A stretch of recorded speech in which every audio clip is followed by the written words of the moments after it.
Tore.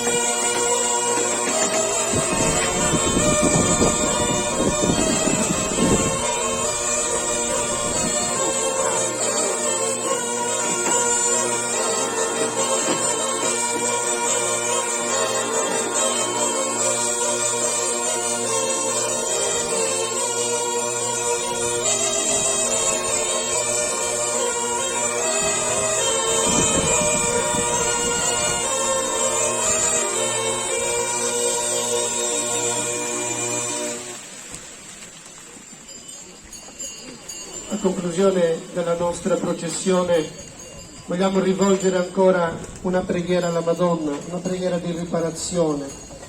contro tutte le bestemmie e le blasfemie contro di lei, contro soprattutto il fiore più bello della sua dignità che è la verginità.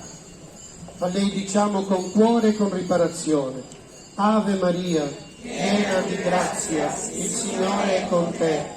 Tu sei benedetta fra le donne e benedetto è il frutto del tuo seno, Gesù.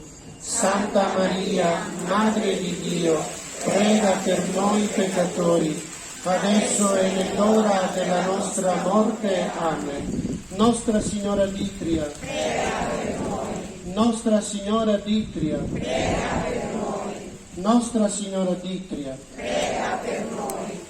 Il Signore sia con voi.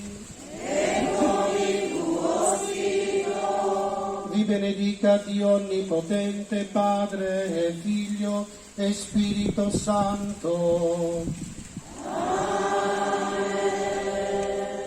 Patrus Angus. Voglio sparare.